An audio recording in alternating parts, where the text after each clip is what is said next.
जिस फीमेल के हस्बैंड की डेथ हो जाती है उस फीमेल को विडो कहा जाता है, ठीक है, उर्दू में उसको बेवा कहते हैं।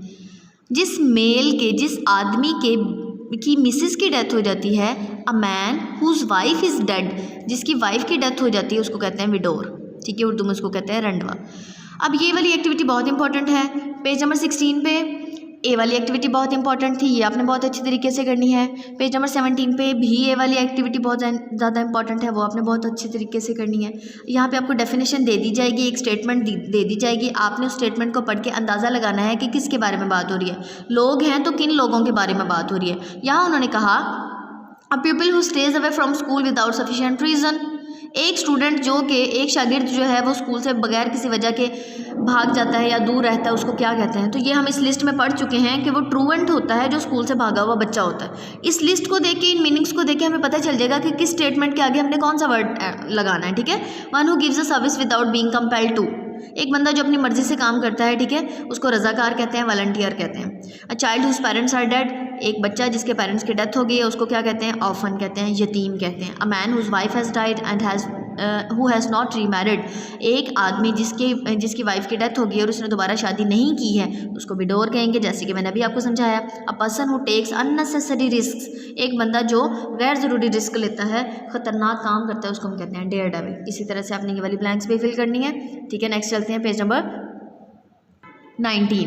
पेज नंबर 19 पे है बेटे कलेक्टिव नाउन्स। कलेक्टिव नाउन्स कहते हैं नाउन्स का मजमुआ। नाउन कहते हैं इसम को, यानी कि नाम। जब हम ज़्यादा चीज़ों की बात करते हैं, देखिए सिंगुलर चीज़ के लिए तो हम एक ही वर्ड यूज़ कर लेते हैं ना, जैसे ये मेरे हाथ में पेंसिल है तो हम कहेंगे ये पेंसिल है।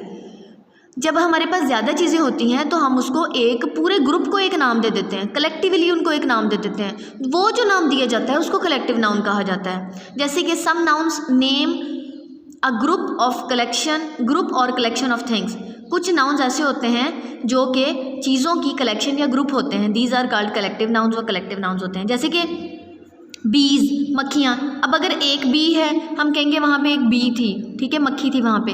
बीज है तो वहाँ पे मक्खियाँ हैं। लेकिन जब हमने कलेक्टिवली सारी मक्खियों को एक नाम देना होगा हम कहेंगे वहाँ पे स्वार्म ऑफ बीज है, यानी कि बीज का पूरा ग्रुप है, ठीक है। एक बुक है तो हम उसको बुक कहेंगे, ज़्यादा बुक्स की बात करेंगे तो हम उसको बुक्स भी कह देते हैं। लेकिन जब हमने सारी कलेक्शन की बात करनी होती है, जब हमने ओवरऑल पूरे ग्रुप की बात करनी होती है तो हम उसको एक ही नाम देते हैं, हम कहते हैं वहाँ पे लाइब्रेरी है, ठीक है।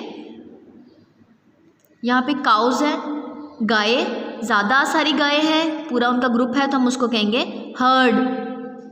इसी तरह से ये सारी जो चीज़ें हैं, फ्रेंड्स हैं, थोड़े फ्रेंड्स बैठे हुए हैं, एक फ्रेंड है तो हम उसको कहेंगे फ्रेंड है, काफ़ी सारे फ्रेंड्स बैठे हुए हैं। अब हमने ये नहीं बताना है कि वहाँ पे 20 फ्रेंड्स बैठे हुए हैं, हमने कलेक्टिवली बताना है कि वहाँ पे क्या है, वहाँ पे पार्टी ऑफ फ्रेंड्स, फ्रेंड्स का पूरा ग्रुप बैठा हुआ है, ठीक है। एलिफेंट्स का पूरा ग्रुप हर्ड होता है, कटलरी का पूरा ग्रुप कैंटीन होता है, कॉर्न का पूरा ग्रुप शेफ़ होता है, फर्नीचर का पूरा ग्रुप सूट कहते हैं, आइलैंड्स का पूरा ग्रुप जो होता है उसको ग्रुप ही कहा जाता है। जब आप ये वाली लिस्ट याद कर लेते हैं ना, ये सारे नाउन्स दिए हुए हैं, ये आगे उनके ग्रुप्स के नाम दिए हुए हैं, ठीक है। जैसे कि आपको पता है फ्लावर्स का जो पूरा ग्रुप होता है हम उसको कहते हैं बंच ऑफ फ्लावर्स। ऑक्सन का जो पूरा ग्रुप होता है, काफ़ी सारी कलेक्शन होती है, उसको हमने एक ही नाम देना होता है तो हम कहते हैं टीम ऑफ ऑक्सन, ठीक है। थीव्स, चोर, बहुत सारे चोर होते हैं तो हम कहते हैं गैंग ऑफ थीव्स। ये ब्लैंक्स भी आपने ऐसे फिल करनी है। यहाँ पे आपको चीज़ों के नाम दे दिए गए हैं, आपने उनके ग्रुप्स के नाम बताने हैं कि अगर हम कलेक्टिवली इन चीज़ों को कोई नाम देते हैं, पूरे ग्रुप को एक ही नाम देते हैं तो हम क्या नाम देंगे। तब हम ये वाले उन नाम जो कलेक्टिव नाउन्स हैं उनके साथ हम इन ब्लैंक्स को फिल करेंगे। यहाँ पे आपको नाउन्स दिए गए हैं, आपने कलेक्टिव नाउन्स फिल करने हैं। यहाँ पे भी ऐसी है, आपने कलेक्टिव नाउन्स जो हैं उनसे ब्लैंक्स को फिल करना है। नाउन आपको दे दिया जाएगा एक स्टेटमेंट के अंदर, जैसे कि यहाँ आइलैंड है, यहाँ पे फिश है, यहाँ पे एलिफेंट्स है, यहाँ पे थीव्स है, यहाँ पे वेल्स है। इन नाउन्स को देख के आपने इन ब्लैंक्स को फिल करना है। इनमें क्या लगाने हैं, हमने इनमें लगाने हैं कलेक्टिव नाउन्स। और कलेक्टिव नाउन्स आपको कहाँ से पता चलेंगे, कहाँ से देख के आपने लगाने हैं, कहाँ से याद करके लगाने हैं। बेटे इस लिस्ट में से आपने उसको पहले अच्छी तरीके से याद करना है। जब आप इस लिस्ट को याद कर लेंगे तो आप इन ब्लैंक्स को अच्छी तरह से आराम से आसानी से फिल करने के काबिल हो जाएंगे। थर्ड वाली एक्टिविटी इसकी इंपॉर्टेंट है, ए वाली एक्टिविटी भी इंपॉर्टेंट है। थर्ड वाली एक्टिविटी को देखें, चीज़ बता दी गई है, galaxy, orchestra, fleet, troop, bucket. अब हमने इनको क्या करना है, एक स्टेटमेंट, एक पूरी फ्रेज तैयार करनी है। Use your dictionary to find which collections these collective nouns refer to. कौन सी कलेक्शन होती है? ये जो कलेक्टिव नाउन्स दिए गए हैं, गैलेक्सी, ऑर्केस्ट्रा, फ्लीट, ये किन चीज़ों की कलेक्शन होती है? जो गैलेक्सी होती है वो कलेक्शन ऑफ स्टार्स होती है, अ गैलेक्सी ऑफ स्टार्स। बहुत सारे जब सितारे होते हैं तो हम कहते हैं वहाँ पे गैलेक्सी हमने देखी, ठीक है। ऑर्केस्ट्रा क्या होता है? म्यूजिशियंस का ग्रुप होता है। फ्लीट क्या होता है? शिप्स का ग्रुप होता है। ट्रूप क्या होता है? आर्टिस्ट्स का ग्रुप होता है। बकेट क्या होता है? फ्लावर्स का ग्रुप होता है। इनसे पहले हमें आर्टिकल लगाना ज़रूरी है। अब इन सब के साथ ए लगेगा क्योंकि ये वाले वर्ड्स कॉन्सोनेंट से स्टार्ट हो रहे हैं। ऑर्केस्ट्रा जो है वॉवल से स्टार्ट हो रहा है, तो हम इससे पहले एन वाला आर्टिकल लगाएंगे। शुरू वाले आर्टिकल लगा के आगे हमने उन चीज़ों का बताना है जिनकी कलेक्शन की बात हो रही है, जिनके लिए ये वाले कलेक्टिव नाउन्स यूज़ किए गए हैं।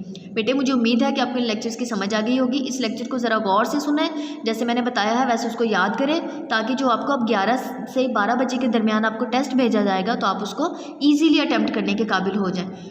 अपना बहुत सारा ख्याल रखिएगा। Thank you so much. अल्लाह हाफिज़।